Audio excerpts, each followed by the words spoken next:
ang mga kwento ng pag-ibig, kwento ng buhay at kwento ng pag-asa dito sa Barangay Love Stories. Love Stories.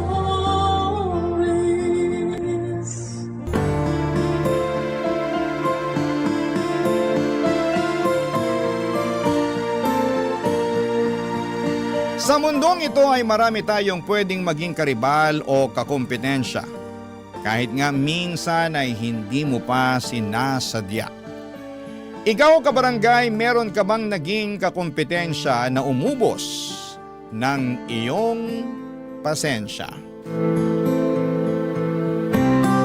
Dear Papa Dudut, ako nga pala si Duday, ang 30 karinderya queen ng Tondo. Sa pagmamayabang lang naman, sa karinderya ko, ang pinakamabenta sa lugar namin. Walang halong biro yan ha, hindi lang ito dahil gusto kong magpa-advertise sa inyong radio station. Lahat ng kumakain sa karinderya ko ay palagi akong pinupuri, Papa Dudut. Napakasarap daw ng luto ko. Talo pa yung mga mamahaling resto na di aircon sa mall. Marami na akong suki na pabalik-balik.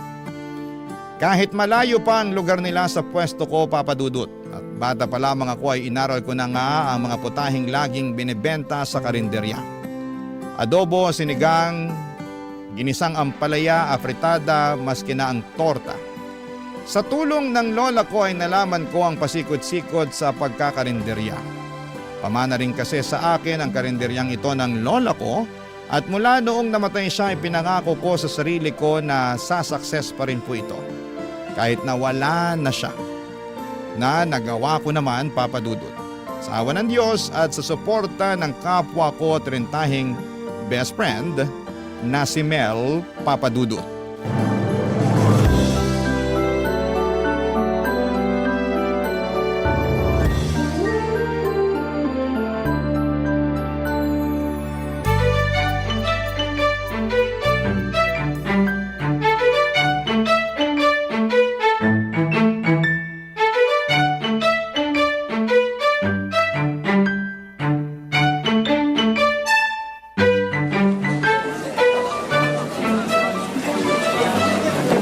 Suki! Bili na habang mainit pang munggo! May adobong mas marami pang toyo kaysa sa jowa mo! Aling Mareng! Halika saglit. Silipin mo tong tortang talong ko, oh. Hindi mamantika, crispy pa! Pakaingay naman ng babaeng to. Hoy bakla, tigilan mo ako kung ayaw mong ibuhos ko sa batok mo tong sabaw ng sinigang ko, ha? Be naman, nangangasim na nga yung bato ko dahil sa init. Bubuhusan mo pa ng sinigang. Ay, gumilid ka nga. Natatakpan mo yung mga ulam ko. Ano ka ba? Kahit takpan ko itong mga benta mo, ang lakas pa rin ng amoy. Lalapitan pa rin ng customer. Bakit? Malinamnam bang amoy? Yes! Halatang pinasarap lang ng betchin. Charas! Sarapin kita dyan eh. Hindi ako gumagamit ng betchin, no? Alam ko namang ma-pride ka pagdating sa betchin. Kaya nga ako bilib sa'yo. Kasi napapasarap mo ng todo yung luto mo kahit walang betchin. Duda ka pa. Yeah. Alam mo namang pinagpala ako sa galing sa pagluluto. Ganun? Minsan talaga dapat hindi ka pinupuri, no? Lumalaki ulo mo, be eh. Gusto maging down to earth, reminder lang. Ay, ayoko nga. Hindi ako magiging down to earth. At bakit ko naman gagawin yun eh? Saksakan ng sarap tong luto ko. Pang world class. Kabog ang Pine Dining Restaurant. Ay! Oh, ayusin mo na kayong fine dining restaurant mo. Ay, Duday! Andiyan na yung crush mo, si Randy. Ang putok na naman yung ugat sa braso. Ang laki talaga, Hoy, umayos ka nga bakla. Sa akin lang ugat niya na. Uy, ba't mo ba pinagdadamot kung pwede namang hating kapatid na? Ba? Tigilan mo nga ako. Hating kapatid ka pang nalalaman dyan eh. Baka lamunin mo na ng buo si Randy kapag tumalikod ako. Hoy, hindi naman ako ganun. Hindi ako ganun kagutom sa braso niyang maugat. Ayos ka nga, andyan na siya. Tumimik ka na dyan. Uy, Duday! Mel! Kamusta, Randy? Kain ka ulit? Kumusta yung braso mo, Randy? Ugatin ba rin ba? Ay, hindi. Ang ibig ko sabihin, kumain ka na para hindi magutom yung mga ugat sa braso mo. Baka magalit yung mga yan. Baka biglang mga ganon. ba? Huwag mong pakinggan si Mel. Gutom lang yan sa Braso de Mercedes. Anong gusto mong ulam, Randy? Kahit isang pritong tilapia lang tapos ano bang gulay meron ka dyan? Alam mo naman tayong mga trentahin kailangan na natin ng gulay, di ba? Ay, gusto mo ng talong? Ay, Teresa! Tsaka sabaw. Diba? Maraming sabaw, gano'n. Ayos ka lang ba, Mel? Parang kanina ka pa, ano ka ba? Pusa ka ba? Ay, ano ba naman, Randy? Kailan ba yung pusa? Nako, wag na nga kayo magtalo sa harapan ng mga ulam ko. Baka magtampo yung okra, kumulubot bigla. Okay na ba sa tilapia, Randy? Magmunggo ka na lang para pumare sa tilapia. May sahog tong chicharon tsaka tinapa. Teka, parang first class yung munggo mo Ay? Baka magkulang tong dala kong pera. Ay, hayaan mo na. Huwag mo nang bayaran tong munggo. Ha? Talaga? Oo, kasi si Mel na raw ang manlilibre sa'yo. Hoy, girl! Ba't naman ako yung ginawa mong volunteer sa Munggo? Teka, huwag mo nang pagbayarin si Mel. Ako nang bahala. Magkano ba? Ay, sige na nga, libre na ang munggo. Ito na lang tilapia at kanin ang bayaran mo. Oh, heto pa saging. Libre na rin. Yun! Wow! The best ka talaga, Duday. pala Kaya yung hindi ako saging. makalingon sa ibang karinderya Alam mo, sa'yo pa lang, kontento na ako. Oh! Ayan! Ganun! Ano ba? Kababata ko si Randy at matagal ko na siyang gusto. Bata pa lamang kami ay type ko na siya papadudot. Pero parang hindi niya ako bet. Parang ang turing niya sa akin ay nakababatang kapatid. Mas matanda siya sa amin ni Mel ng 5 taon. Lagi ko nga ang Fini-Flames, Hope, ang mga pangalan namin. Nakakainis lang kasi puro friends ang lumalabas. Minsan ay gusto ko na tuloy magpalit ng pangalan. Madalas ko namang iparamdam kay Randy na type ko siya papadudot. Yung mga libreng ulam niya, hindi pa ba sapat yon para ma-realize niyang gusto ko siya?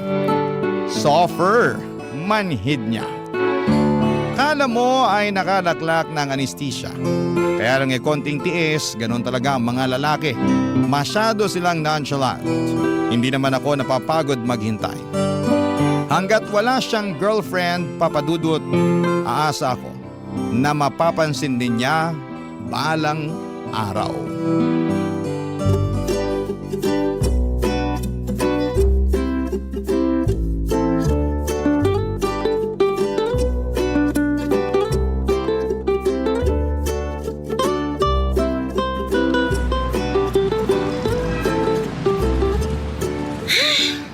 Bakit kaya ang tumal ng benta ko? Di naman holiday. Pero bakit mo lang kumakain dito sa karinderya ko? Duday! Duday! Ito na yung katapusan mo, girl! Ano pinagsasasabi mo dyan? Wait lang para ako naipitan ng ugat sa tagiliran, aray. Ay, naku. Ay, ganito na ba talaga pag tetrentahin na? Ang bilis maipitan ng ugat. Teka, breathe in. Walang breathe out, wait lang. Okay. Palabasin mo na kasi ang hininga mo. Ay, nako. Ano ba nangyari, Mel? Girl, katapusan mo na nga kasi. Sorry Anong katapusan? Anong katapusan? Iklaro mo. Ayan o, dyan sa kabilang kanto. May bagong bukas na karinderya. Kaya naman pala wala akong customer ngayon. Correct! Andun lahat. Kahit yung traidor na si Aling Maring, ini-enjoy yung mga tortang talong doon sa kabila. Kung makasubo ng talong, akala mo last day niya na. Kaya naman pala hindi makatingin si Aling Maring sa akin kanina nung napadaan siya rito eh. Inalok ko na lahat ng klaseng talong. Nako, ayaw pa rin. Manda talaga siya. Hindi na siya makakaulit ng libreng sabaw dito kapag bumili siya. Bahala siya dyan. Malabo na siyang bumili ulit dito, no? Mukhang trip na trip niya rin sa karinderya sa kabilang kanto eh. Gusto mo silipin natin? O sige, silipin natin. O, paano tong karinderya ko? Ha? Sino magbabantay? Girl, kailangan pa ba itong bantayan? Mukhang wala namang magkaka-interest dito na kawin yung mga ulam mo eh. Tumbak lang to, nakakasakit ka na ng loob ah. Charis lang, ikaw naman. Tara na kasi, sandali lang tayo. Para makita mo kung sino yung kakumpetensya mo. Sige na nga. Pero teka, isasara ko lang tong karinderya. Oh, go, go, go!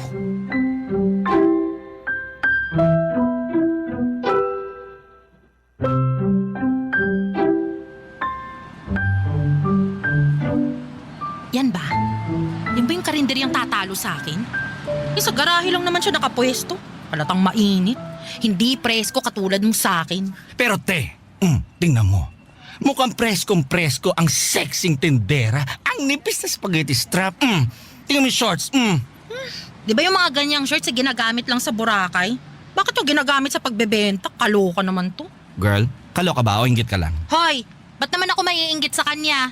Hindi ko kailangan magpakita ng singit at kuyukot para mangingganyo ng customer. Pero sis, mukhang effective. Tingnan mo, oh. Kung makatitig sa hita niya yung mga lalaking customer niya, nako, parang hindi na nila kailangan ng extra rice, oh. Busog na yung mga matay. Dinadaan lang pala sa pagpapaseksi ang laban. Magsasawa rin yung mga lalaking yan, no? Hindi habang buhay, mabubusog sila sa tingin. Babalik din ang mga yan sa akin. OMG! Si Randy ba yun? Siya nga! Siya nga! Traitor!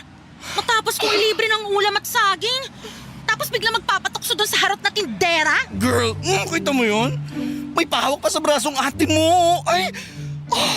Pinasil niya yung ugat ni Randy sa braso. Kita ko yun! Akin yun! Akin yan, Kailangan natin malaman kung sinong mahaderang tindera na yan. Don't worry, I got you, sis. Lintik lang ang walang ganti. Wala siyang karapatan sa ugat ni Randy. That's mine. Anong mind atin yon? Yes, ate yan.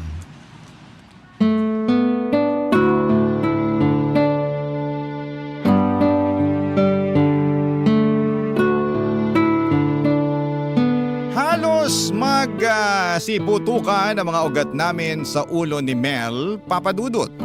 Nakakairita na kinuha na nga ng babaeng ito ang mga customers ko, pati ba naman si Randy?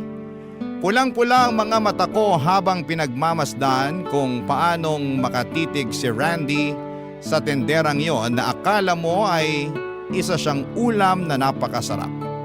Umalis na kami kaagad ni Mel bago pa kami ma-stroke sa selos. At inalam na rin namin kung sino ba ang bagong saltang tendera na ito. Siya pala si Cindy, Papa Dudut. Kaedad lang din namin pero mas mukha lang siyang bata dahil balita namin buwan-buwan daw nagpapagluta drip siya. Sagana rin daw siya sa sunscreen dahil reseller siya ng sunscreen ng isang vlogger. Mahilig tumesting ng mga negosyo at ang naisip niyang gawing negosyo ay karinderya dahil dumarami na mga tao sa lugar namin. Marami akong napasarang karinderya dahil ako ang pinipili ng mga taga roon sa amin. Pero mula noong dumating tong si Cindy ay natakot naman ako. Paano kung karinderya ko na ang mapasara niya, Papa Dudut? Barangay Love Stories. Barangay Love Stories.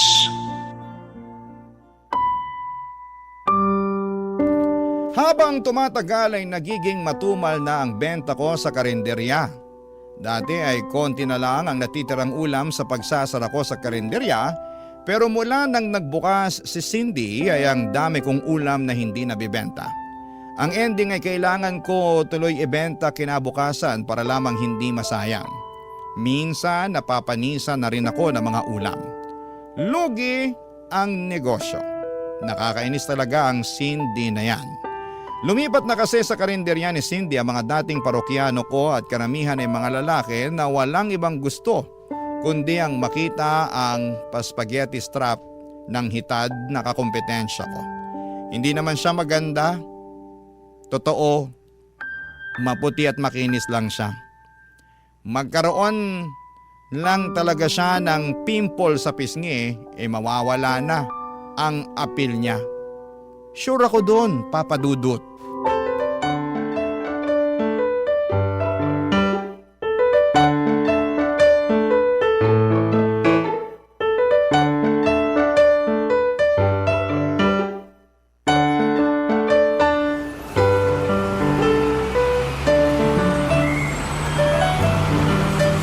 Mel, dalian mo!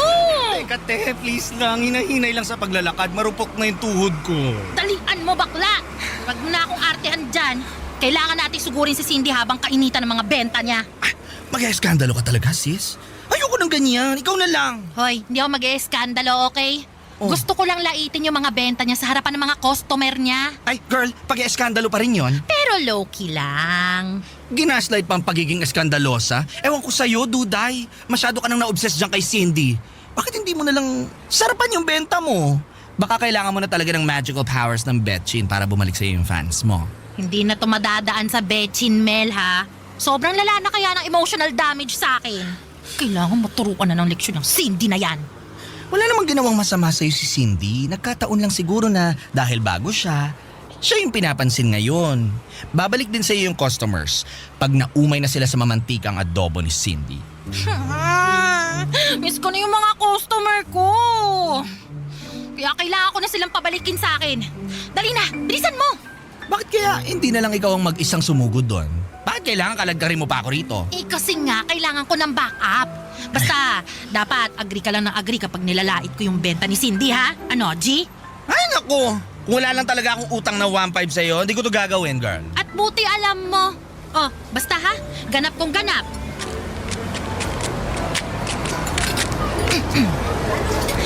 Hi! Bagong bukas tong karinderya nyo. Hello. Yes po. Kakabukas lang pero kita nyo naman. Talaga namang dinudumog at pinipilahan at siguradong hindi tinipid. Hindi ka mabibitin at siguradong babalikan dahil pasok sa panlasa. Wow, para ako nanonood ng reels sa social media ng food vlogger. Maraming ang food vlogger ang pumupunta rito para lang i-vlog tong mga benta ko eh. Ay, kaya nga kami andito kasi food vlogger din kami. Talaga? Ah. OMG, go! Vlog lang kayo. Ano bang channel nyo? Secret muna. Malalaman mo na lang mamaya. Baka kasi masya ka sa dami ng followers ko eh. Is that true? Ay, exciting to ah. Teka, ito. Pinagmamalaki ko tong tortang giniling ko. Yan yung pinipilahan dito eh. Talaga ba? Asan na yung camera nyo? Para ma-video nyo na bago pa dapuan ng langaw. Ay, hindi, kasi kailangan muna naming matikman bago na naming i-video. Para kung di masarap, di namin sasali sa content.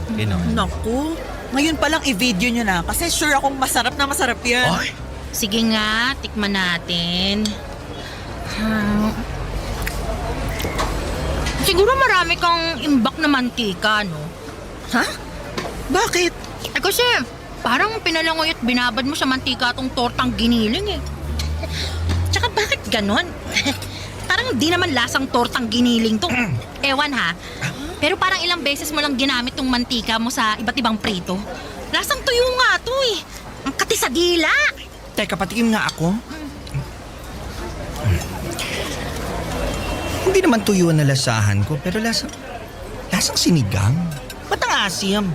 Ay, alam mo, nalasahan ko rin yung asim. Pero hindi asim ng sinigang eh. Parang Parang asim ng panis na ulam. Ay, girl! Ano ba to? Bakit mo kami pinapakain ng panis, ha? Poster ka, no? Naku, ipopost ko na to. I-record ko. Para sabihin ko sa inyo bagong luto yan ha. Kaninang umaga ko lang prinito yan. Ano? Kaninang umaga lang ba? Pero bakit parang last week pa? Oo nga. At saka girl, may mga murang mantika naman eh. Bili ka na lang kaysa sa nagre-recycle ka ng mantika. Excuse me? Lakas mambintang ha? Bakit? Nakita mo na ba ang kusina ko para sabihin na paulit-ulit ako sa mantika ko, ha? Hindi ko na kailangan makita ang kusina mo. Lasa pa lang nitong torta mo eh. Alam ko ng isang buwan bago ka magpalit ng mantika. Tara na nga, Mel. Hindi ka na. Hindi deserve ng 5-star review tong karinderya ng babaeng to. Tsaka! Gigil na gigil si Cindy habang patuloy ang pagsatsat ko sa benta niya, papadudot. Napapatingin na rin ang mga customer niya at parang nag-aalinlangan na sa mga binili niyang ulam. Mabuti na lamang at wala roon ang mga nakakakilala sa akin na customers ko. Kaya malakas ang loob kong tarayan si Cindy dahil wala siyang malalaman tungkol sa akin. Kampante ako ni after nung ginawa kong eksena ay dadayuhin na muli ang karinderya ko. Pero nagkamali ako, papadudot. Mas lalong tumumal ang benta ko. Masama ang loob kong nilagyan ng betchin ang ulam ko. Kahit na tipong nagkandahilo-hilo na ako sa pagtikim ng ulam na may betchin. Mahina kasi ako sa betchin pero tiniis ko yon para mahatak ulit ang customers ko. Pero walang nangyari. Kaya naman ginamit ko na ang pinagbabawal na technique. Nagsuot na ako ng mga damit katulad ng suot ni Cindy, Papa Dudut.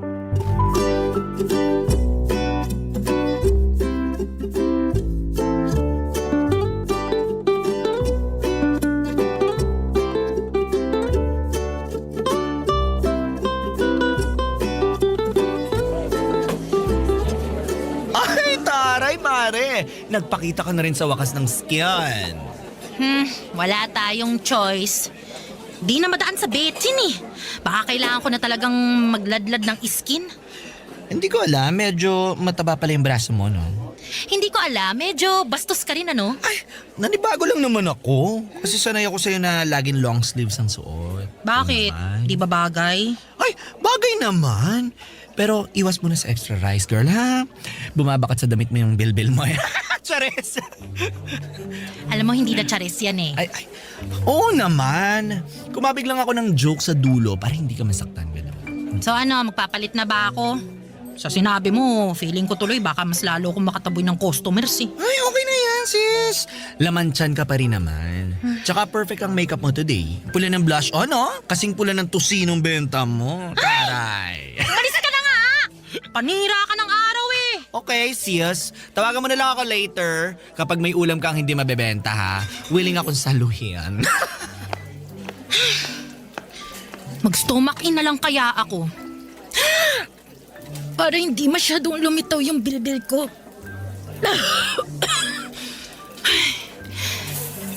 Hirap naman nun. Mag-shawl na lang kaya ako para itago yung puson ko. Ay, nakakainis! Duday! Ay, anak ka na pala ka! Duday, may kausap ka?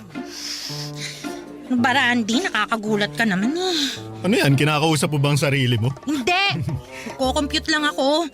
Huwag kang ano dyan. Ano bang kailangan mo? Ano, syempre, bibili ako ng ulam sa'yo. Oh, bakit ngayon ka lang bibili dito, ha? Namiss kong ulam mo eh. Baka ang sabihin mo, na-miss mo yung mga libreng ulam ko. Di ka na makakalibre ngayon. Wala pa akong benta. Naku, hindi naman ako magpapalibre. Namiss ko lang talaga tong mga luto mo. Pabalot ako nung lechong paksiw tsaka itong pusit. Pati na rin yung ginisang upo, ha? Mukhang marami kang pera ngayon, ha? Dati isang ulam ka lang palagi, tapos ngayon 3 putahin, ha? Natakam lang ako bigla nung makita ko eh. Uy, teka. Naka-makeup ka ba? Ha? Napansin mo ba? Konti lang yung pinahid ko. Try lang naman. Grabe, ngayon lang din kita nakitang nagsuot ng sleeveless, ha? Tapos hapit pa. Napadaan kasi ako sa DV nung isang araw. Bumili ako ng mga bagong damit. Ano, bagay ba? Yung shorts mo rin ang iksi. Nagpapakita ka na ngayon ng legs, ha? Ano yan? Uy, ano ka ba? Kunting skin lang naman tong pinapakita ko eh. Hindi ko naman kasi pwedeng ipagdamot. Sarap ng tawa nito, sapakin kita. Oh, bakit ka ba tumatawa? Ay, wala. Ay, naalala ko lang kasi yung waitress na tinable nung tatay ko dun sa beer house dati. Alam mo, ganyan din kakapal yung makeup nun eh. Tsaka ang iksi ng suot. Tapos, tapos lumuluwa pa yung bilbil sa gilid. Mukha ba akong taga-bar? Ay, hindi. Ay, nanibago lang ako. Sorry. Duday, ipagbalot mo na nga ako ng ulam para makaalis na ako. Na-hurt ako sa sinabi ni Randy, Papa Dudut. Okay lang kung si Mel yung mangdaot ng itsura ko. Hindi ako masyadong apektado pero noong si Randy na yung gumawa, ang sakit pala. Kasi gusto ko siya. Gusto kong ma-impress siya sa pagbabago ko. Pero parang nilait niya ako at ang buong pagkatao ko nang tumawa siya ng sobrang lakas. Nakakainsulto at hindi ako makalaban sa kanya noon. Kasi pinaglalaban ko ang tampo sa puso ko. Bakit kay Cindy okay lang siya na makitang nakasuot ng makeup at hapit na hapit ang damit ng hitad na yon? Pero bakit sa akin ang laking issue? Na-insecure tuloy ako lalo sa sarili ko at mas nakaramdam din ako ng takot dahil bukod sa mga naagaw na customers ni Cindy, abay baka maagaw na rin niya sa akin si Randy kapag tumagal pa. Barangay Love Stories. Barangay Love Stories. Mas okay na akong agawin ni Cindy or mas okay nang agawin ni Cindy ang customers ko kesa ang nag-iisang lalaking gusto ko, si Randy. Kaya naman kung nagtagumpay siya sa customers ko ay hindi niya yon magagawa kay Randy. Kaya naman binakuran ko na po si Randy habang hindi pa lumalalim ang koneksyon nilang dalawa. Hindi na ako nag-spaghetti strap at mixing shorts. Pero natuto na rin po akong mag-ayos base sa bagay na damit sa akin. Panay na rin ang daan ko sa palengke kung saan ay nagkakargador itong si Randy. Lagi akong may dalang ulam para sa kanya. Alam kong kahinaan niya ang pagkain, kaya yon ang uunahin kong ilagay sa harapan niya. Isang gabi maaga akong nagsarado ng karinderya para iabot ang gabihan ni Randy. Inaabangan ko siya kung saan siya madalas tumatambay pagkatapos ng trabaho niya, Papa Dudut.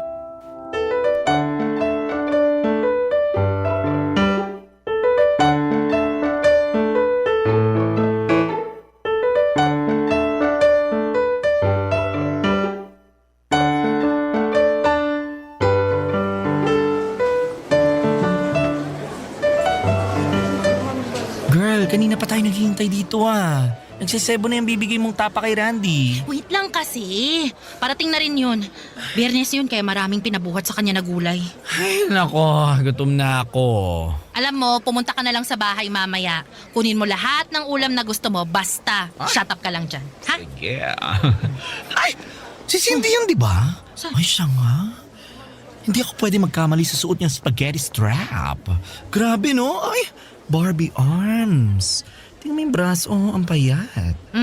Ano naman ang point mo dyan? Baka gusto mong iuntog kita sa biceps ko. Psst, huwag ka maingay. Mukhang palapit dito. Hi! Nandito pala yung mga peking vlogger. Hi! Andito rin pala yung peke ang puti. Gluta drip pa more. Wow! May stalker pala ako. Inggit ka lang kasi ako may pang-gluta. Eh ikaw? Hindi ko kailangan ng gluta kasi proud morena ako. Ah, morena ka pala. Akala ko kasi libag lang yan. Mel! Ay! Sorry sis, ang benta kasi nung sinabi niya. Ang benta nung sinabi ko, no? Mas mabenta pa kaysa mga benta sa karinderya mo, Duday. Wow! Sino ngayon ang stalker, ha? Kilala mo ako bigla? I'm flattered. Well, mula nung siniraan mo ang mga luto ko, inalam ko na rin kung sino ka. Reyna ka pala ng betchin eh. Gumagamit lang ako ng betchin para kalabanin ka. Oh, sobrang triggered ka ba sa akin, girl? Ah, dapat lang, no? Ako na ngayon ang reyna ng karinderya sa atin. Kaya wag ka nang lumaban, nakakaawa ka lang. Hoy! Ako pa rin ang reyna ng karinderya, no? Bago ka dumating, trono ko na yon. Baka nakakalimutan mo. Napapalitan ng reyna kapag humihina na. Ito na nga, oh. Unang atak ko palang bagsak ka na. Spaghetti strap lang ang laban, pero nilangaw na bigla ang mga ulam mo. Kawawa ka naman, oh. Sobra ka na, ha? Kabago-bago mo lang umasta, pero... Iulap ha! Napakagaspang ng kamay mo! Walang palas pa! Ganon na! Sasapunutan kita sa babae niya! Diyos ko, ano ba tunay? Tama na!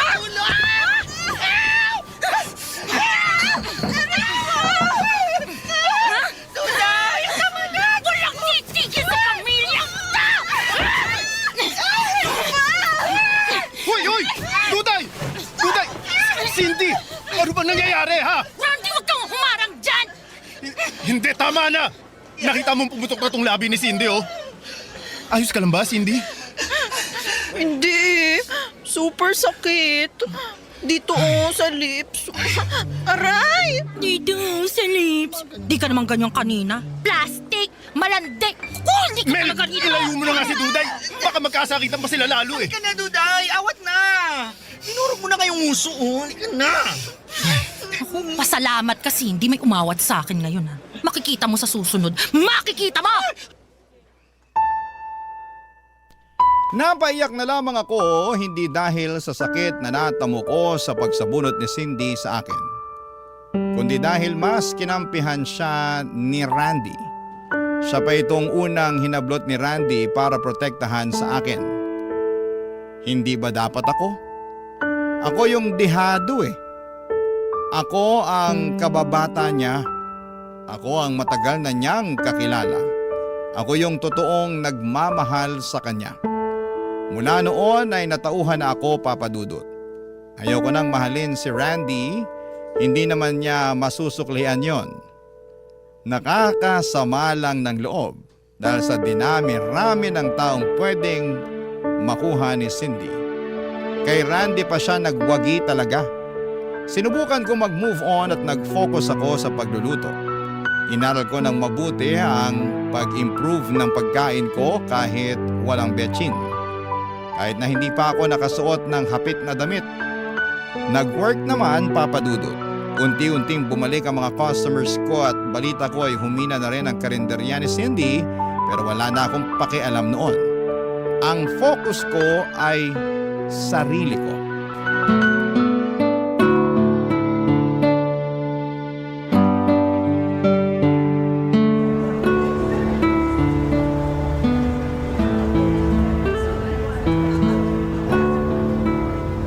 Konti na lang tong natirang adobong sitaw. Ha? Iuwi mo na, Mel.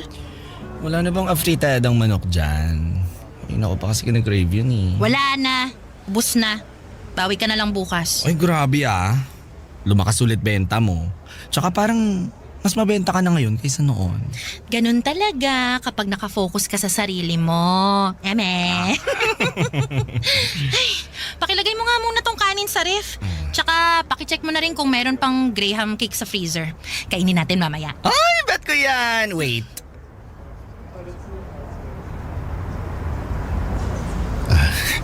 Hi, Duday. Sarado ng karinderya ko. Bumalik ka na lang sa Cindy mo. Galit ka pa rin ba? Isang buwan mo na akong iniiwasan. In-unfriend mo pa ako sa social media. Bakit? Deserve mo naman eh. After mong kampihan sa Cindy kaysa sa akin, ano sa tingin mo? Gusto pa kita maging friend sa social media? Sige na naman, Duday. Huwag ka nang magtampo. Eto, may dala akong ulam para sa'yo. Oh, Para kang tanga. Dadalhan mo ako ng ulam mula sa ibang karinderya? binili ko yan kay Cindy. Hindi ka pa rin talaga tapos sa pananakit sa akin, ano? Talagang dinala mo pa rito yung ulam ng hitad na yon? Huwag ka munang magalit kasi. Tikman mo muna. Mas gusto ko pang tumikim ng lason kesa dyan sa mamantikang ulam niya. Ayun na nga mamantika talaga ang mga benta niya kasi kailangan niyang ulit-ulitin yung mga benta niya sa loob ng isang linggo. Alam mo naman na nakakatagal ng buhay ng ulam kapag lumalangoy sa mantika yung pagkain, di ba? Akin na nga yan. Titikman ko. Ano ba to? Ba't ganito yung lasa? Matabang na nga, alam mong luma pa. Oh, sabi ko naman sa'yo wala talagang tatalo sa mga ulam mo, Duday. Walang tatalo pero doon ka kumakain sa kanya. Mas plastic ka pa sa plastic labo. Eto na naman tayo Ito na, magpapaliwanag na ako kung bakit ako laging nandun. Ako yung tagahatid ng gulay at karne para kay Cindy. Kinontrata niya ako, malaki yung bayad niya Libre pa ang pagkain mula umaga hanggang tanghali. Kaya yun, syempre, pinatos ko na. Sayang din naman yung kita, no? Ang dami mo naman pwedeng gawing racket dyan ah. Pero bakit sa bruhang yun pa? Aminin mo, type mo lang talaga siya Hoy, hindi ko siya type. Alam mo namang ayoko sa mga babaeng halos lilitaw na lahat ng ililitaw sa katawan Ayoko sa mga masyadong ma-makeup. Sinungaling. Ay nako. Alam mo kung ayaw mong maniwala, hindi naman kita pipilitin. Pero sana maintindihan mo na kailangan ko rin ng pera. Kailangan kong makaipon kaya ako nagtrabaho sa kanya. Bakit ba bigla ka naging mukhang pera ha? Dati naman sapat na sa'yo kung magkano man yung kinikita mo dyan sa pagkakargador mo sa palengke. Tsaka sa pag-extra-extra mo bilang delivery boy. Ano kasi, gusto kong makaipon para hindi naman nakakahiya sa'yo kapag inaya kitang lumabas. Gusto mo akong ayain lumabas? Naku, dati pa. Hindi lang ako makadiskarte kasi nahihiya ako Mas marami kang pera sa akin. May sarili kang negosyo. Strong at saka independent woman ka. Ano ba naman ako, di ba? Kaya syempre gusto ko na may patunayan sa'yo bago ako lalapit para manligaw. Teka. Ano? Gusto mong manligaw sa akin? Oo, Duday. Kaya nga ako nandito Kasi may sapat na akong ipon para hindi naman nakakahiyang lumabas tayo. Para may mabili ako para sa'yo kapag nagturo ka na ng mga gusto mo kapag namasyal na tayo. Sinungaling ka. Hindi yan true eh. Si Cindy talaga yung type mo, di ba? Ay nako, ayaw pa rin maniwala. Duday, ikaw ang gusto ko. Pwede ba tayong lumabas at kumain sa fine dining restaurant?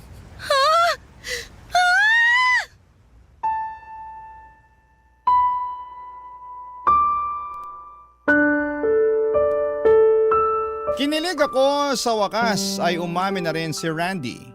Natagalan man bago siya umamin pero napakasaya ko. Perfect ang pagdating niya. Kung kailan nag-let go na ako sa kanya ay saka naman siya lumapit. Kung kailan nag-focus ako sa sarili ko ay saka naman siya nag-focus sa akin. Nakakatuwa lang talaga, Papa Dudut, mula noon ay naging happy na ako. Sa career ko sa karinderya at sa love life ko. Nabalitaan kong nagsarado na rin ang karinderya ni Cindy. Napansin na rin ng mga tao na nakakaumay ang mga benta niyang mamantika. Sa akin na pumupunta ang mga customers niya. Hindi pa rin kami nagkakaayos na dalawa pero napatawad ko na po siya. At sana'y napatawad na rin niya ako. Maraming salamat po sa pagbasa ng aking liham. Ang inyong kapuso at kabarangay forever, Duday. Uy, kabarangay! Agree ka ba sa ending ng ating barangay love stories na ito? I-share mo na ang feelings mo sa ating comment section. Ang mga kwento ng pag-ibig, kwento ng buhay at kwento ng pag-asa dito sa Barangay Love Stories.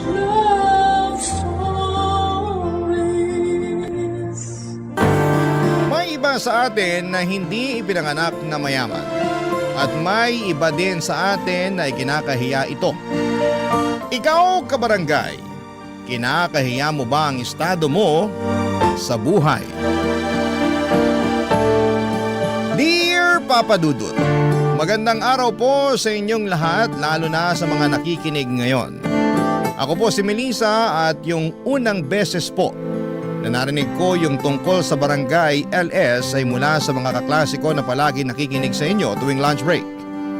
Kaya mula noon ay naging parte na rin po kayo ng araw-araw kong pakikinig at inspirasyon. Sa totoo lang po, Papa Dudut, ay medyo nag-aalinlangan akong ibahagi ang kwento ko sa inyo. Dahil aminin ko na hindi ako naging perpektong anak at may mga panahon na naging sutil din ako. Pero nararamdaman ko na kailangan ko na itong ilabas para kahit papaano ay maibsan ko ang bigat na matagal ko nang dinadala sa puso ko. Hindi po ako lumaki sa isang pamilyang mayaman. Ang papa ko ay isang construction worker habang ang mama ko naman ay isang selbedora sa isang maliit na kainan. Habang lumalaki ako ay aaminin ko po na may mga pagkakataon na naiinggit ako sa mga kaibigan ko na may mga bagong cellphone, laptop at iba pang mga gamit na bago. Samantalang ako ay lagi akong nagtitiis sa mga second-hand na gamit dahil mas kailangan namin ng pera para sa pang-araw-araw na pagkain at para ayusin ang mga sirang bahagi ng maliit naming bahay. Pero kahit na ganoon, ay nagpapasalamat pa rin ako kasi nakikita ko naman nagagawin nila mama at papa ang lahat para magkaroon ako ng magandang kinabukasan. Laging sinasabi ni na mama at papa na ang pinakamahalaga ay ang makapagtapos ako ng pag-aaral dahil naniniwala silang yun ang susi para maiahon ko ang pamilya namin mula sa kahirapan. At sa akin naman ay okay lang po yun kasi nakikita ko kung gaano sila nagsusumikap para sa kinabukasan ko. At mas lalo kong napatunayan ang kanilang pagmamahal nang matanggap si Mama bilang selbedora sa isang cafeteria ng isa sa mga pinakamagandang paaralan dito sa Pilipinas.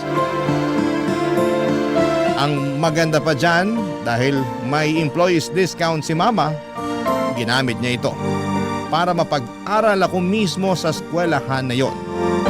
At sa totoo lang ay sobrang saya ko noon dahil buong buhay ko ay nasa public school lamang ako. At para sa unang pagkakataon ay mararanasan ko ang buhay bilang estudyante sa isang private school. Isang bagong yugto na puno ng pag-asa at pangarap. Pero aaminin ko po na medyo naiilang talaga ako noon. Kasi karamihan sa mga estudyante sa school na yon ay mga galing sa mayayamang pamilya. Pero noong first day ko sa school ay nakilala ko si Benson. Isang kaklase na naging dahilan para gumaan ang pakiramdam ko at maibsan ang kaba at pag-aalinlangan ko, Papa Dudut.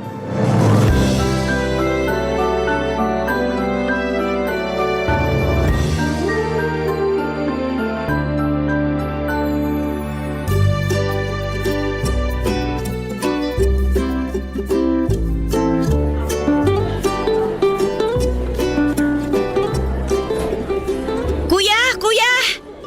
Ah, bakit? Nawawala ako eh. Hindi ko mahanap yung classroom ko. Alam mo ba kung saan tong classroom na to?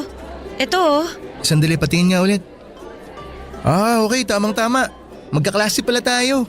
Ay, salamat naman. Mapapadali na rin ang buhay ko. Kanina pa ako kasi nahihilo eh. Lika, sumama ka sa akin. Papunta na rin naman ako sa classroom natin eh. Ay, tamang-tama. Sige. Nga pala ako si Benson. Hello, ako naman si Melissa. Transferi ka dito, no? Ngayon lang kasi kita nakita eh. Ah, oo. May 1 oras pa tayo bago magsimula yung klase. Gusto mo tambay muna tayo sa cafeteria? Ha?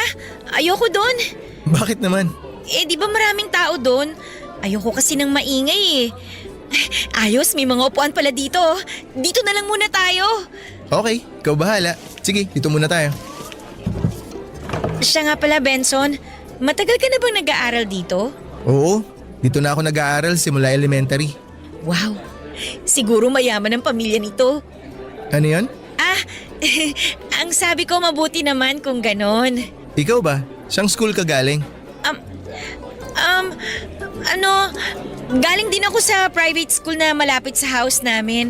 Pero pinilit ko talaga yung mommy and daddy ko na ilipat ako dito kasi feeling ko mas magkakaroon ako ng magandang job opportunities in the future kung dito ako makakapagtapos. Mismo!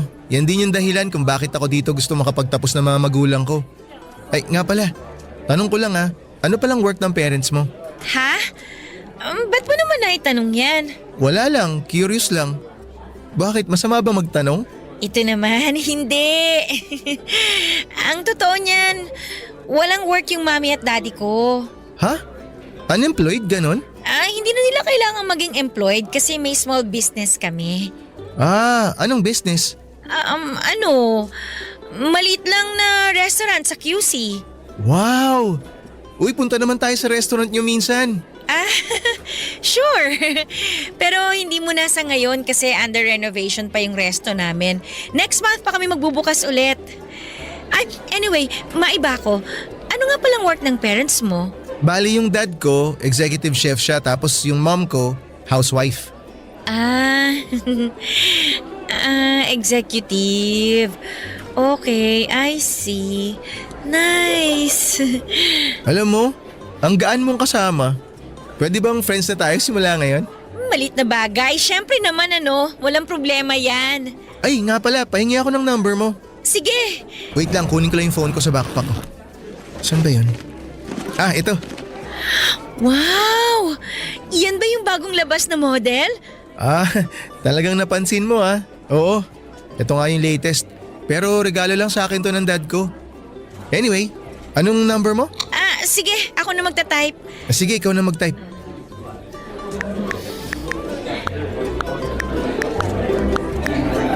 Eto na yung phone mo. Thank you ah. Tawagan ko yung cellphone mo para ma-save mo yung number ko. Wag! Ha? Bakit? Hindi ko kasi dala yung cellphone ko kasi nasira kasi yung phone ko eh. Oo, tama, nasira. Tapos kaka-pre-order ko lang ng bagong phone. Tapos hindi pa dumadating. Pero don't worry. Eto papel tsaka ballpen. Isulat mo na lang yung number mo dyan para ma-save ko kagad yung number mo kapag dumating na yung in-order kong phone. Ah, sige. Isusulat ko na lang number ko dito sa papel. Oh, eto. Yan. Thank you. Halika na. Pasok na tayo sa classroom. Hindi ko na po mabilang kung ilang beses akong nagsinungaling kay Benson noong araw na yon. Kung ano-ano na lamang talaga ang sinabi ko. Lahat para lang maitago ang katotohanan at para hindi siya magduda o mahalata na galing ako sa isang mahirap na pamilya. Sinabi ko na may negosyo sina mama at papa at sinabi ko rin na nasira lamang ang cellphone ko. Kahit ang totoo ay luma na ang cellphone ko at halos hindi na gumagana yung speaker. Nahihiya po talaga ako kasi pakiramdam ko ay hindi ako bagay sa mundong ginagalawan ni Benson at ng mga kaklase ko. Pero mas lalo akong ninerbiyos nang nagyaya si Benson na kumain sa cafeteria.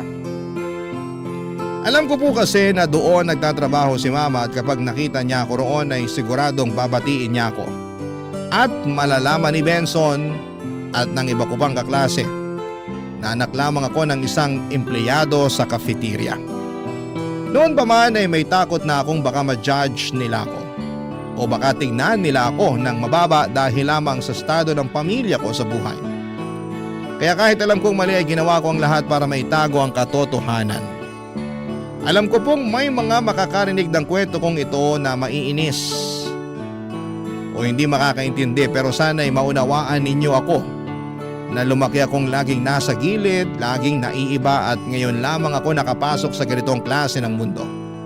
Kaya kahit minsan lang ay gusto ko sanang maramdaman na belong ako, na hindi ako naiiba at kaya ko makipagsabayan sa mga sosyal na mga estudyante. At nung nakapasok na kami ni Benson sa classroom namin ay mas lalo pa akong kinain ng insecurities ko. Sa harapan kasi namin may nakaupo na isang napakagandang babae. Ang kinis ng kutis, ang buhok ay halatang bagong ribbon. Ang gamit niyang cellphone ay pareho sa cellphone ni Benson at kitang kita talaga na talagang mayaman siya. Mamahalin ng bag, ang sapatos at pati na rin ang relo. Habang tinitingnan ko siya ay parang lalo akong nanliliit sa sarili ko. Lalo kong nafe-feel na hindi ako kabilang sa mundo nila. Hindi ko napigilan ang sarili ko at nagtanong na ako kay Benson kung sino yung babae na nasa harapan namin, Papa Dudut.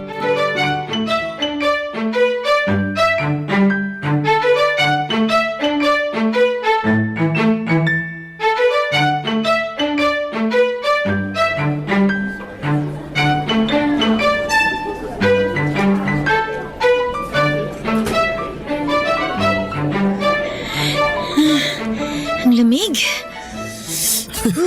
Uy, okay ka lang ba?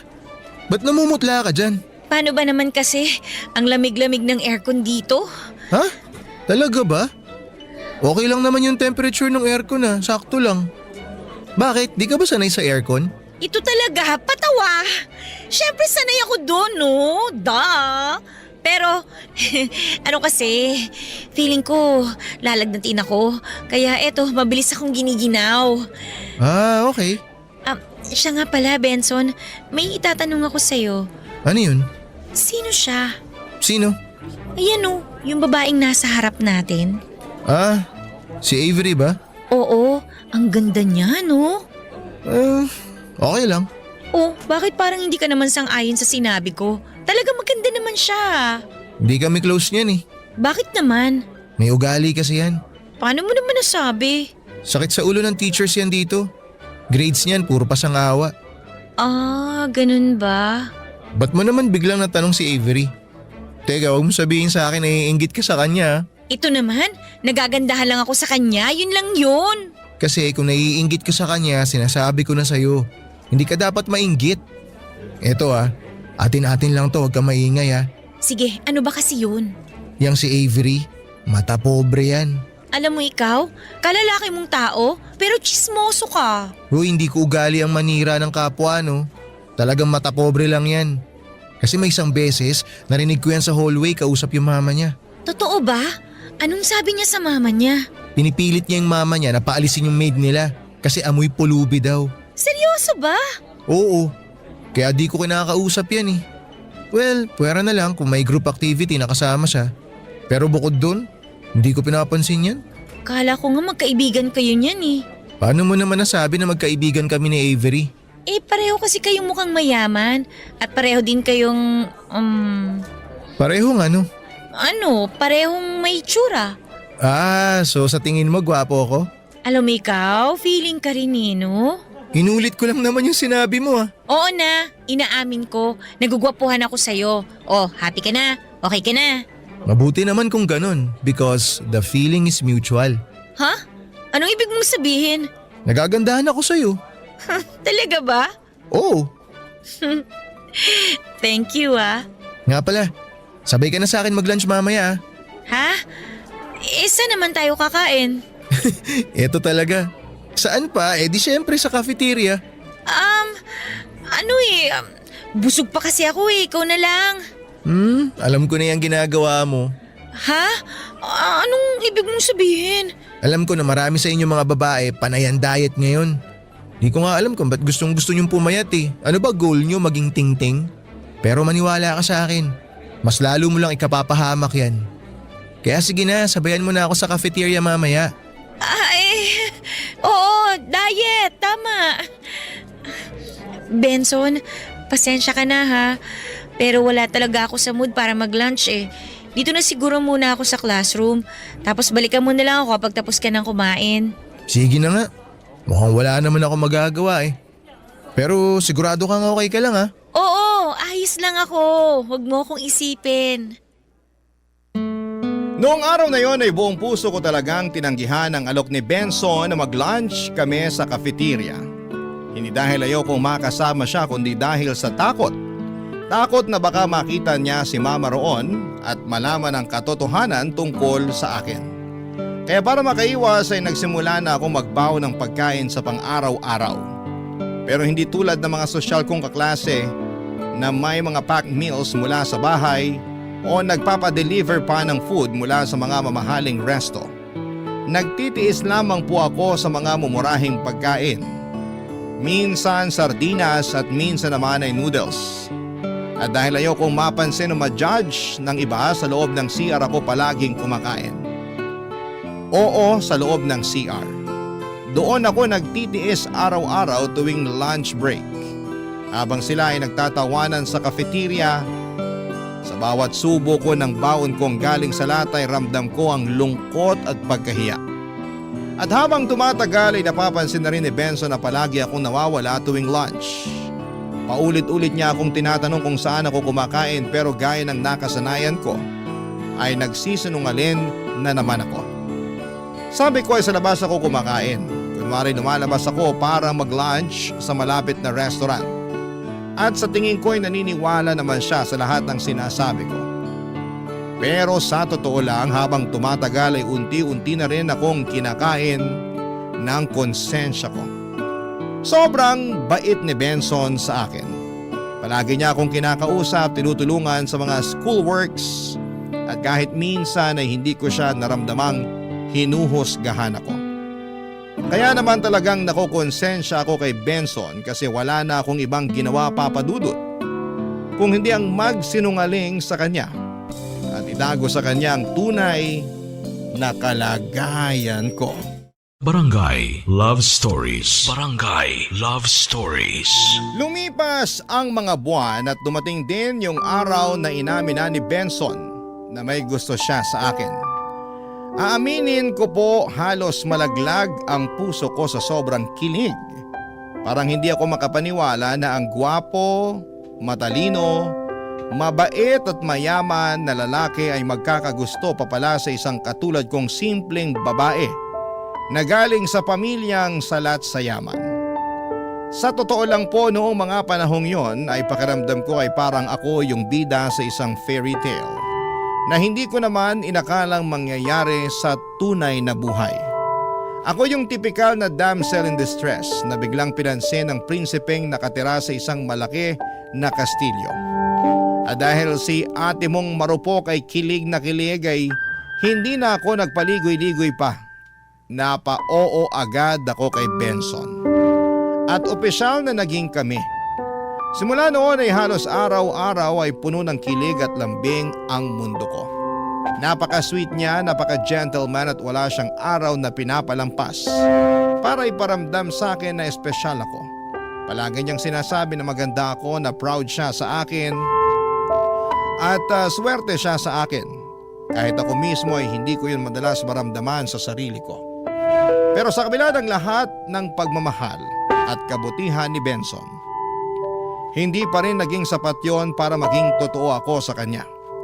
Sa halip na ipagtapat ko ang tunay na kalagayan ko sa buhay, ay mas pinili ko magpatuloy sa pagpapanggap.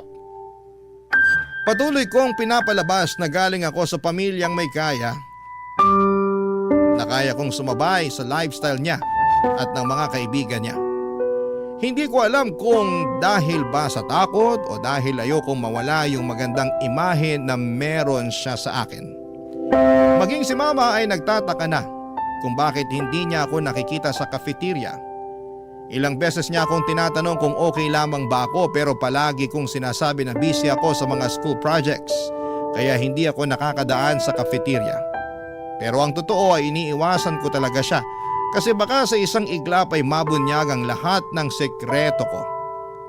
Hanggang isang araw ay pinilit na talaga ako ni Benson na samahan siyang kumain sa cafeteria. Wala na akong lusot at wala na rin akong ibang dahilan na maisip pa. At habang papalapit kami sa pinto ng cafeteria, pakiramdam ko ay parang unti-unting bumabagal ang paligid. Doon ko talaga naramdaman ang bigat ng lahat ng kasinungalingan ko. Yung kaba na parang sasabog ang dibdib ko. Dahil alam kong sa oras na makita ako ni Mama at matawag ako ng anak ay wala na akong matatakbuhan. Alam kong oras na lang ang binibilang bago tuluyang mabasag ang perpektong imahe na ipinakita ko kay Benson Papadudut.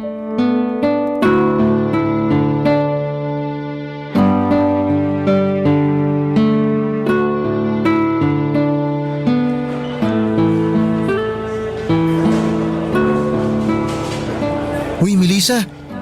Ayos ka lang? Ba't pinagpapawisan ka? Huwag mo akong intindihin. Okay lang ako. Halika na. Benson, ikaw nang umorder ng pagkain natin, ha? Samahan mo ako para makapili ka ng gusto mong kainin. Ay naku, wag na. Ikaw nang bahala. Maghahanap na lang ako ng mauupuan natin. Sige na nga, hanap ka muna ng mauupuan natin. Bili lang ako sandali balik ako agad. Sige. Pambihirang buhay to, oo. Munti ka na ako dun Diyos me, Melissa, ano ba kasi itong pinasok mo?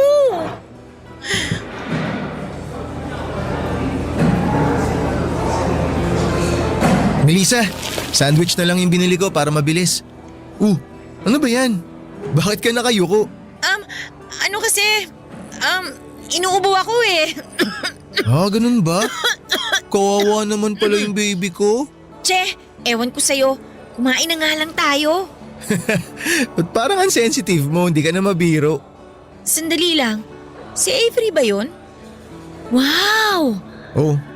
Bakit ka napawaw? Ang social ng lunch niya. Palagi ko yan nakikita sa mga pinapanood ko sa internet. Yung sushi ba yung tinutukoy mo? Oo, yun! Alam mo, eto tatapatin na kita. Tsaka sana magsabi ka sa akin ng totoo. Uulitin ko yung tanong ko nung first day of classes. Naiinggit ka ba kay Avery? Ito talaga? Paano mo naman nasabi yan? Grabe ka. Kasi palagi mo siyang nababanggit from time to time Tapos palagi mo ring napapansin yung mga gamit at kinakain niya. Alam mo, naiintindihan ko naman kung bakit maiinggit ka kay Avery. Kasi sino ba naman ang hindi maiinggit sa isang babae na maganda at sobrang yaman? 'Di ba? Pero ano?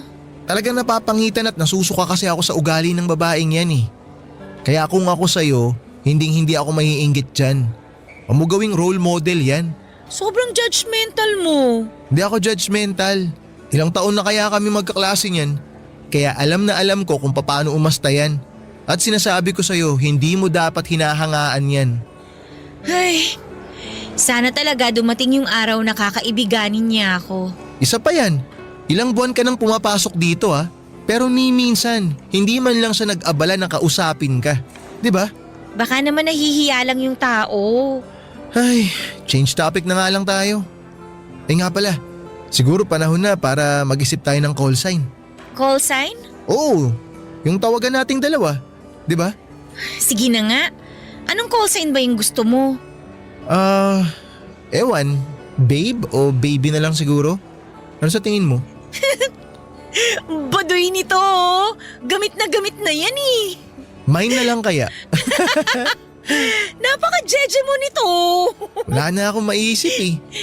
Pero kung okay lang sa'yo, mahal na lang kaya? Classic! Sige na nga, okay na rin sa akin yan. Yan. I love you, mahal. I love you too, mahal. Ay nga pala, mahal. Bago ko makalimutan. Kailan magbubukas yung family business nyo? Ha? Family business? Yung restaurant nyo sa QC? Ah! Oo! Wala, under renovation pa rin eh. Pero kapag nagbukas na kayo ulit, sabihan mo ako para makadalaw man lang ako. Sure! Pero bakit sa restaurant pa namin? Ang dami-dami namang restaurants dyan. Siyempre, gusto ko rin naman suportahan yung family business nyo kahit papano. Hay nako, wag na. Kasi baka malasin lang yung restaurant namin pag dumalaw ka pa. Ah, ganun ah. Oh, kit-kit ng aray! pisngi mo talaga Ang eh. sakit ng Sarap kurot mo, kurutin. Hinding-hindi talaga nagkulang si Benson sa akin bilang boyfriend. Lahat ng meron siya, oras, pagmamahal, atensyon ay ibinibigay niya sa akin ng buong buo. Pero sa kabila noon ay patuloy pa rin akong nagpapanggap na mayaman. Pilit na tinatago ang totoo kong pagkatao. Maingat ako sa bawat kilos at sa bawat kwento para lamang walang makahalata. Pero isang araw ay naging kagroup ko si Avery para sa isang school project. Tahimik lamang siya at parang laging may sariling mundo. Pero noong nagkaroon kami ng chance na mag-usap ng mas matagal, doon ko nalaman na pareho pala kami ng hilig sa K-pop. Kaya mula noon ay naging malapit na kami na magkaibigan at madalas na rin akong sumasama sa kanya. Napansin ko rin na parang nagsiselos na si Benson sa friendship naming dalawa. Ramdam ko yon sa mga titig niya tuwing nakikita niya kami ni Avery na magkasama. At minsan ay nasasabi na rin niya sa akin na parang nag-iiba na raw ako. Mas nagiging maarte, mas conscious sa sarili at mas iba na raw akong kumilos kumpara dati. Hindi ko rin maitatanggi na may mga ugali si Avery na parang kusa kong na-adapt. Yung paraan niya ng pananamit, pagsasalita, pati yung standards niya sa mga bagay-bagay. Siguro kasi gusto ko ring ma-feel na belong ako sa mundong ginagalawan niya. Yung mundo na may kaya, ng mga sosyal, at ng mga mukhang walang problema sa buhay. At dahil doon ay hindi ko namamalaya na unti-unti ko na palang nakakalimutan kung sino talaga ako. At mas lumala lang ang lahat ng isang araw ay sabay kaming pumasok ni Avery sa cafeteria. Pagkakuha niya ng food sa tray ay nakita niyang may patay na lamok sa pagkain niya, Papa Dudut. Bigla siyang nandiri at sinigawan ni Avery ang mga staff sa cafeteria ng mga oras na yon.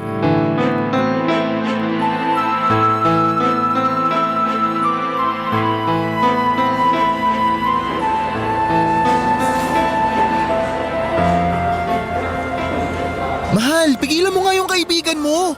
Nakakahiya na yung ginagawa niya oh. Para siyang bata na nagtatantrums. Hayaan mo na nga lang si Avery.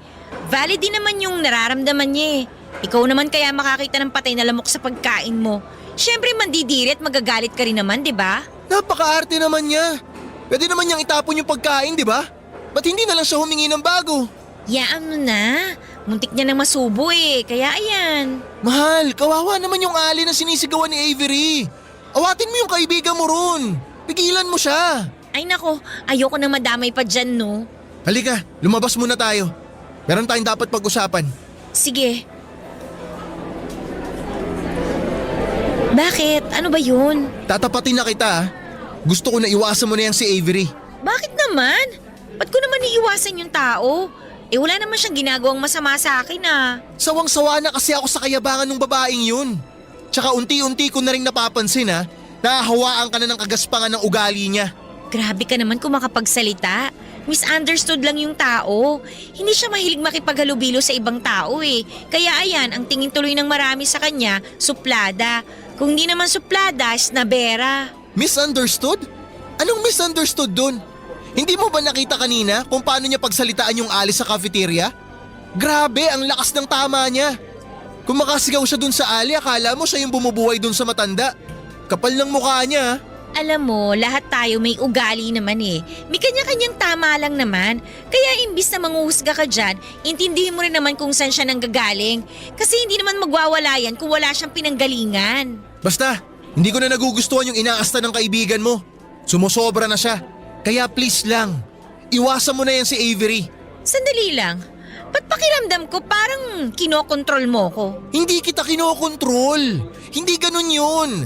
Hindi mo ba nakikita na bad influence siya sa'yo? Doon ako nanggagaling. Kasi ako nakikita ko na nahahawa ka na sa kanya. Kaya sana naman wag mong masamain yung concern ko sa'yo. Hoy Benson, pakikisamahan ko kung sino ang gusto kong pakisamahan, okay? At wala kang karapatan na diktahan ako kung sino ang gusto kong maging kaibigan. Boyfriend lang kita, no? Pero hindi mo ako pagmamay-ari. Ganun na ba talaga ang tingin mo sa akin? Oo, ang kulit mo eh. Ay, may tatanong ako sa'yo at sana magsabi ka rin sa akin ng totoo. Ano yun? Napapansin ko kasi na para bang diring-diri ka kay Avery tuwing pinag-uusapan natin siya. Umamin ka nga, may namagitan ba sa inyo noon? Wala. Yung ayaw ko sa lahat ay yung pinagsisinungalingan ako. Ilang beses mo nang siniraan si Avery sa akin at alam kong hindi mo gagawin yon kung wala kang pinaguhugutan. Ay, oo na, amin na ako. Oo, may namagitan sa amin ni Avery noon. Ex-girlfriend ko siya. Kung ganon, bakit hindi mo kaagad sinabi sa akin? Hindi naman na kasi mahalaga yun eh. Matagal na kaming tapos. Pero kung sinabi mo lang yun na mas maaga sa akin, edi sana umpisa pa lang hindi na ako nagtaka kung bakit tutol na tutol ka na makipagkaibigan ako sa kanya. Sorry na. Tinago mo sa akin na may namagitan sa inyo ni Avery. Para sabihin ko lang sa'yo, yung ayaw ko sa lahat, yung pinagsisinungalingan ako at pinagtataguan ako ng mga sikreto. Pasensya ka na talaga, mahal. Inaamin ko naman ang kasalanan ko kung bakit di ko agad sinabi sa'yo. Pero pangako, simula sa araw na to wala nang secrets. Sasabihin ko na lahat-lahat. Talaga ba? Pangako. Mabuti naman kung ganon. Siya nga pala, bakit kayo naghiwalay ni Avery? Nalaman ko kasi na niloloko niya ako eh. Ha? Paano niloko? Nakita ko yung messenger niya. Meron siyang kinakausap na ibang lalaki. Simula nun, nakipaghiwalay na ako sa kanya. Pero ni minsan hindi siya humingi sa akin ng sorry. Kaya naman pala. Kaya naman pala Parang ganun-ganun na lang yung galit mo sa kanya. Mas naiintindihan ko na ngayon kung bakit palagi mo siyang sinisiraan sa akin. Ha? Hindi ako galit sa kanya. At hindi ko rin siya sinisiraan sa'yo. Ang akin lang naman, alam ko yung totoong ugali ng babaeng yun. At ayoko matulad ka sa kanya. Benson, hindi na ako bata. Alam ko na yung ginagawa ko. At wala ka rin karapatan na pagbawalan ako. Kaya please lang, kung ayaw mo na magkasira tayo, wag mo akong kokontrolin kasi yun yung ayaw ko sa lahat eh. Yung pakiramdam na parang minamanduhan ako. Mahal naman. Ayoko na makipagtalo sa'yo, okay? Sige na, pupunta muna ako ng CR. Maiwan na muna kita dyan. Aaminin ko po sa inyo na sobrang nakonsensya ako noong nakita kong pinagsalitaan ng masama ni Avery ang mama ko sa harapan ng maraming tao sa cafeteria. At ang mas masakit pa roon nang nakausap ko si Benson tungkol sa nangyari, mas siya pa ang nagpakita ng pag-aalala at awa sa mama ko. Na para bang mas siya pa ang anak kesa sa akin. Pero kahit na ganoon ay pinili ko pa ring manahimik at magpanggap. Kasi iniisip ko na kapag nalaman ng lahat na yung servidora ang pinahiya ni Avery ay ang mama ko, ay baka pandirihan nila ako o baliwalain. At yon ang pinakaayaw kong maramdaman. Pagkatapos ng usapan namin ni Benson ay nagkaroon na ng distansya sa pagitan namin. Hindi ko muna siya kinausap kasi aaminin kong naiirita ako kapag pakiramdam ko ay kinokontrol ako. Ayoko yung dinidiktahan ako kung sino ang dapat kong iwasan o kaibiganin. Kaya naman noong paulit-ulit niyang sinasabi na iwasan ko si Avery ay mas lalo lamang akong napipikon. At habang lumilipas ang mga araw, mas naging madalas na ang pagsasama namin ni Avery. Mas nakikilala ko siya at aaminin ko rin na mas lalo ko siyang hinahangaan dahil maganda at mayaman siya. Pero habang tumitibay ang samahan namin ni Avery ay unti-unti rin naman na napapalayo ang damdamin ko kay Benson. Napapansin ko rin na hindi na niya ako nilalambing at hindi na rin siya masyadong nag-i-effort sa akin. Aaminin ko na sobra ako nasasaktan noong unti-unti kong nararamdaman na lumalayo na ang loob sa akin ni Benson, pero wala akong ibang nagawa kundi ang tanggapin yon. At habang mas dumadalas ang oras ko kay Avery, mas nararamdaman ko ring lumalamig na ang relasyon namin ni Benson. Para bang pareho naming nararamdaman na may nagbago na. Pero pareho rin kaming walang lakas ng loob na aminin ito ng direkta sa bawat isa ng mga panahong yon. Barangay Love Stories. Barangay Love Stories. Papadudod, syempre dumating din ang araw na pareho kaming napagod ni Benson sa matagal naming pag-iiwasan. Kaya nag-usap kami ng tapat at prangka. Dito namin ibinahagi sa isa't isa ang tunay naming nararamdaman at kung bakit unti-unti nang lumalamig ang relasyon namin. Sinabi ni Benson na pakiramdam niya ay binabastos ko siya tuwing kasama ko si Avery. Ang sabi niya na si Avery ang unang babae na nanloko at nanakit sa kanya. Kaya nahihirapan siyang makita akong napapalapit sa kanya. Dagdag pa niya habang tumatagal ay parang nagiging katulad na daw ako ni Avery.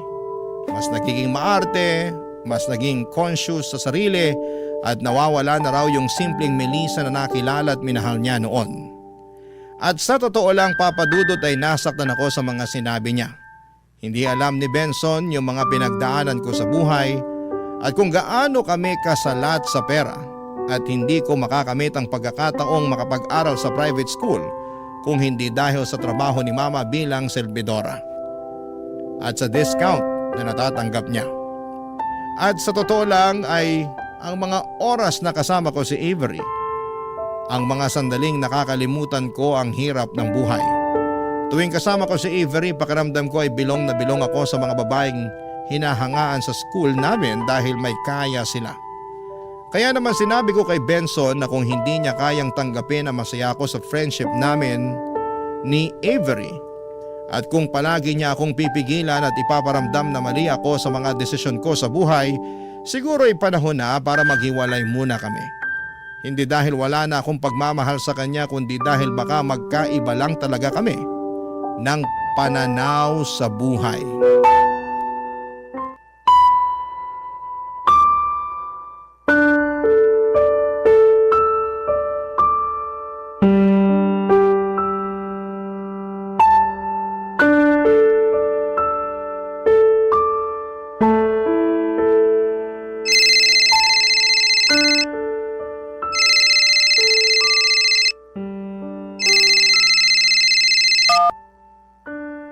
Oh, Benson, kumusta ka? Okay lang naman. Ikaw, kumusta ka? Okay lang ako. Medyo matagal na rin mula nung huli tayo nagkausap na maayos. Kaya nga eh. Bakit ka ba napatawag? Pakiramdam ko nung huli tayo nag-usap, parehong mainit mga ulo natin. Pero ngayon, gusto ko na sanang linawin kung ano ba talaga ang meron tayo. Ang totoo niyan, matagal ko nang gustong pag-usapan yan. Kasi habang tumatagal, palabo na ng palabo tong relasyon natin eh. Yun na nga eh. Benson, aaminin ko na hanggang ngayon, mahal na mahal kita. Aaminin ko rin sa'yo na mahal pa rin kita, Melissa. Pero, sa tingin ko, panahon na para magkanya-kanya tayo. Sandali lang. Hinihiwalayan mo na ba ako? Ayoko sanang gawin to pero pinapalaya na kita. Teka, tinawagan kita kasi gusto ko sanang ayusin tong relasyon natin. Pero bakit ganun? Bakit parang pakiramdam ko ayaw mo nang bigyan tayo ng second chance? I'm sorry, pero kasi Sige na, sabihin mo na sa akin. Ano ba talagang dahilan kung bakit sumusuko ka na? Siguro mas mabuti kung tsaka na lang muna natin pag-usapan to. Anong tsaka na lang tayo mag-usap? Nandito na to eh. Kaya sige na, sabihin mo na sa akin yung totoo. Pasensya ka na pero nasasakal na kasi ako sa'yo eh. Nasasakal ako sa'yo tuwing pinagsasabihan mo ko kung ano yung dapat at hindi ko dapat gawin. Pero hindi mo man lang ba naiisip o napapansin na lahat ng mga sinasabi ko sa'yo para din naman sa ikabubuti mo? At ano naman yung ikakabuti ko? Hilumayo sa mga taong gusto ko na maging kaibigan dahil lang ayaw mo sa kanila? Sobrang unfair naman yata nun. Masyado ka manipulative at controlling. Pero napakapangit ng ugali ng taong yun. Nung taong gusto mong maging kaibigan. Hindi mo ba naiintindihan yun? Hindi mo ba talaga napapansin na habang tumatagal, mas lalo kang nahahawa sa kagaspangan ng ugali niya? Sinasabi mo lang yan kasi minsan mo na siyang naging ex. Hindi ganun yun. Sinasabi ko to kasi alam ko mismo kung anong klaseng tao siya. At nakita mo naman, di ba? Kung paano niya itrato yung mga tao mas mababa sa kanya. Hindi siya mabuting kaibigan. Hindi siya mabuting tao. Maniwala ka sa akin, Melissa. Malabo nang magbago yung babaeng yun. Tungkol pa rin ba to sa nangyari dun sa cafeteria? Kasalanan din naman kasi nung tatanga-tanga serbidora yun eh. Dapat chinecheck nila na maigi yung mga pagkain bago nila iserve sa mga student. Kung ako yung nasa kalagayan ni Avery nung araw na yon, malamang sa malamang gagawin ko din yung ginawa niya. Ang totoo niyan, dapat hindi na sila nag-hire ng mga matatandang serbidora eh. Actually, kung sa akin nangyari yung nangyari kay Avery, malamang ipapakain ko sa hampas lupang serbidora na yon yung lamok. Naririnig mo ba yung sinasabi mo? Ayan, yan mismo ang dahilan kung bakit ayoko na maging kaibigan mo yung si Avery. Hindi ka naman ganyan dati. Hindi ganyan ang pagkakakilala ko sa'yo. Dahil siguro hindi mo naman talaga ako kilala. Wala ka namang ibang ginawa kundi husgahan at questionin ang bawat galaw ko eh. Sinabi ko na to kanina at sasabihin ko ulit sa'yo. Nakakasakal ka na. Kaya ayoko na. Pagod na ako. Utang na loob, Benson, tigilan mo na ako. Kung lagi mong mamasamain yung concern ko sa'yo, sige. Siguro nga panahon na para tapusin na natin to. Yun nga, tapusin na natin to. Salamat na lang sa lahat. Alam mo, hindi ko ginusto na umabot tayo sa ganito. Ang gusto ko lang naman bumalik yung dating Melissa. Yung Melissa na simple, yung Melissa na hindi nanghihingi ng validation galing sa ibang tao. Ha? Ano ba pinagsasabi mo dyan? Akala mo ba hindi ko napapansin na unti-unti mo nang kinokopya bawat kilos ni Avery? Para kang uhaw na uhaw sa approval at atensyon niya. Ano bang nakita mo sa babaeng yun? Ba't idol na idol mo yun? Mabuti sana kung good influence yung tao eh. Pero hindi naman. Mas naiintindihan ko na ngayon kung bakit kayo naghiwalay ni Avery. Ano sinasabi mo? Siguro katulad ko, nasasakal na din siya sa'yo kasi ang dami mong drama sa buhay. Daig mo pa ang babae sa kakadada mo dyan. Bago mo kami husgahan, tingnan mo kaya muna yung sarili mo sa salamin kasi hindi ka rin naman perpekto, Benson. Sige na, ibababa ko na to. Ayaw na kitang kausap. Ayoko na magkasamaan pa tayo ng loob. Bahala ka sa buhay mo. Maghanap ka ng ibang babae na kokontrolin mo. At yun na nga Papadudu, tuluyan na kaming naghiwalay ni Benson pagkatapos ng tawag na yon. Sa totoo lang ay masakit siya sa simula pero habang tumatagal ay na-realize ko na siguro ay may mga relasyon talagang kahit na anong pilit ay hindi talaga magtatagal. May mga magjowa talaga na kahit mahal ang isa't isa, hindi magkakaintindihan dahil magkaiba ng pananaw nila sa buhay. At naisip ko rin na ayokong tumulad sa mga babaeng iniiwan ng mga kaibigan nila para lamang sa lalaki. Kaya naman pinili kong maging mabuting kaibigan para kay Avery. Kasi sa dami ng tao sa mundo ay madali lang humanap ng boyfriend. Pero ang tunay na kaibigan, yung totoo at totoo rin sa iyo ay madalang lang yon. At noong mga panahon na yon ay si Avery ang akala kong kaibigan ko. Pero paglipas ng ilang linggo ay napansin kong parang may mali na. Unti-unti ay para na akong sinasakal sa pakikisama kay Avery. Sa una ay okay lang. Iniisip ko na baka ganun lang talaga siya o baka nasanay lang siya na palaging may tumutulong sa kanya pero dumating sa punto na parang hindi na ako ang kaibigan niya kundi alalay na niya.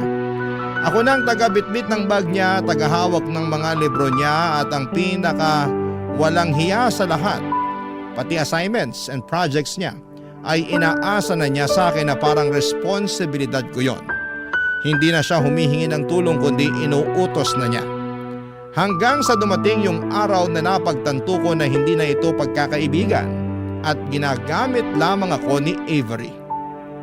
Nung una ay tinitiis ko ang lahat kasi iniisip ko na baka stress lang si Avery o baka sanay lang siyang may tumutulong sa kanya kasi lumaki siya sa marangyang pamilya Pero habang tumatagal ay napapansin ko na hindi na ako kaibigan sa paningin niya. At parang ginawa na niya akong personal assistant. At sa mga oras na yon ay bigla kong naalala lahat ng mga sinabi ni Benson. Lahat ng mga babala niya, lahat ng concern niya. Doon ko lang lubos na naintindihan at kahit ayaw kong aminin, siya din pala ang tama sa huli. Kaya naman makalipas ang ilang araw ay nilakasan ko ang loob ko at naisipan ko na baka sakaling hindi pa huli ang lahat. Baka pwede pa kaming mag-usap ni Benson at kung papala rin ay baka pwede pa kaming magkabalikan. At noong nakasalubong ko si Benson sa hallway ng school namin, hindi na ako nagdalawang isip na lapitan at kausapin siya kaagad, Papa Dudut.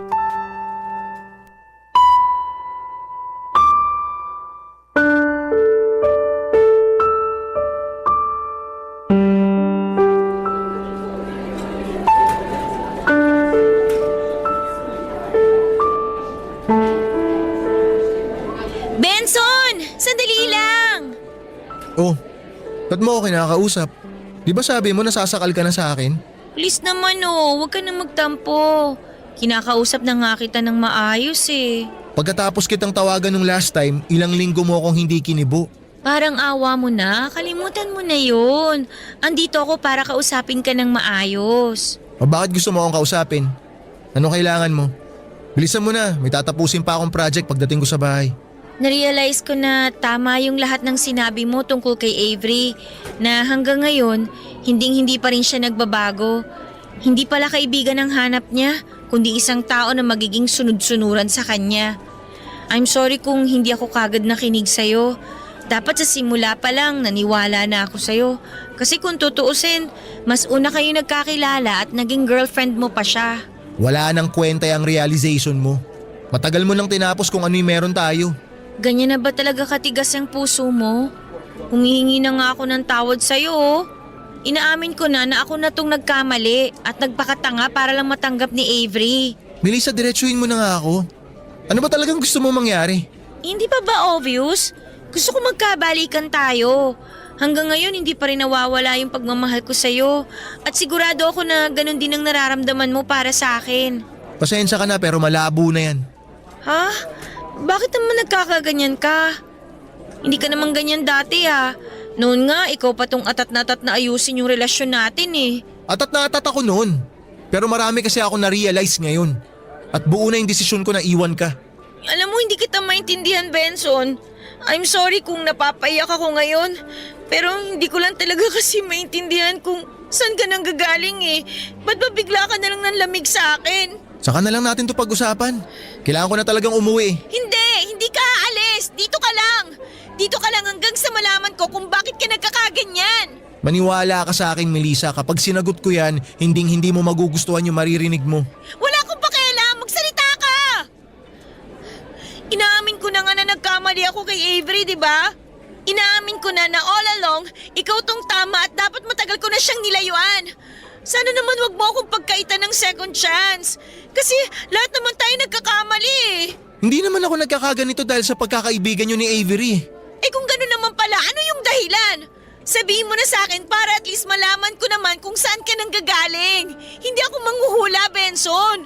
Kaya utang na loob naman, magsalita ka. Kasi alam ko na yung totoo, Melissa. Ha? Anong totoo? Alam ko na yung alis sa cafeteria, nanay mo yun. Paano mo nalaman yan? Isang beses nakita ko siyang umiiyak. Nilapitan ko siya para kumustahin. Sabi ko baka mapagaan ko yung loob niya. Bigla na lang niyang inamin sa akin. Napapaluha daw siya tuwing naiisip niya na kahit minsan hindi man lang siya kinumusta ng anak niya dito sa campus. Tapos nung tinanong ko kung anong pangalan ng anak niya, alam mo kung ano sabi niya? Melissa. Melissa daw ang pangalan ng anak niya. Inaamin ko na hindi mayaman yung pamilya ko. Ngayon na alam mo na yung totoo. Wala nang point para itago ko pa sa iyo yung katotohanan. Nagpapanggap lang ako na mayaman para mag-fit in ako sa mga kaklase natin. Pero sana wag mo naman akong husgahan dahil lang sa estado ng buhay namin. Yan ang wag na wag mong gagawin, Melissa. Anong ibig mong sabihin? Wag mo akong babaliktarin. Wag na wag mong babaliktarin ang kwento. Hindi kita hinuhusgahan at lalong hindi ako nandidiri dahil mahirap kayo. Huwag kang magsinungaling, Melissa.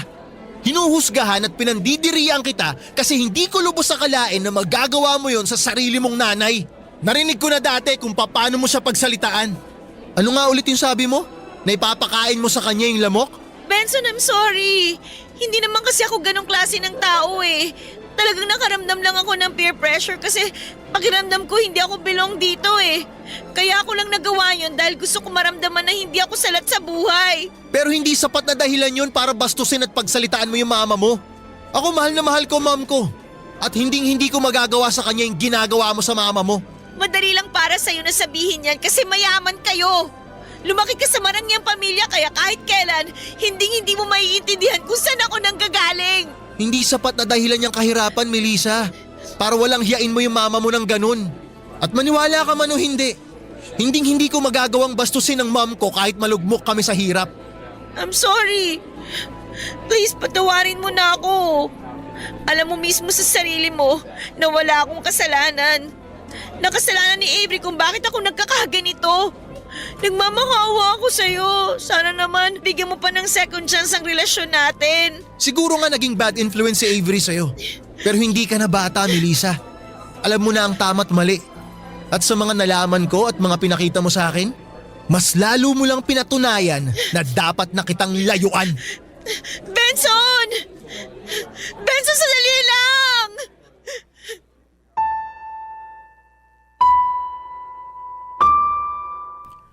Sobrang nagulantang at nadurog ang puso ko ng araw na yon. Hindi ko mapigilan ang luha ko at pakiramdam ko ay parang binagsakan ako ng bagyo at kidlat sa iisang iglap. Hindi ko inakalang malalaman ni Benson ang buong katotohanan tungkol sa tunay na kalagayan ko. At siguro ay kung naging totoo lamang ako sa simula, kung hindi ako nagpanggap at hindi ako nagpadala sa pressure na makisabay sa mga mayayaman naming kaklase, baka iba ang naging ending ng kwento namin. Pero wala na akong magagawa at nangyari na ang lahat. At ang tanging magagawa ko na lamang ngayon ay tanggapin na hanggang doon na lamang talaga ang relasyon namin ni Benson. Ngayon ay single na ako at patuloy pa rin nag-aaral. Sa dami ng mga nangyari ay natutunan ko na hindi mo kailangang magbago para lamang matanggap ka ng ibang tao. Hindi mo kailangang magkunwari para lamang maramdaman mong belong ka. Kasi ang mga totoong tao ay tatanggapin ka maging sino ka man. Habang sinusulat ko po ito ay mas lalo kong nararamdaman ang konsensya at guilt sa mga kung paano ko trinato ang mama ko noon. Kaya unti-unti tinanggap ko na rin ang tunay kong pinagmulan.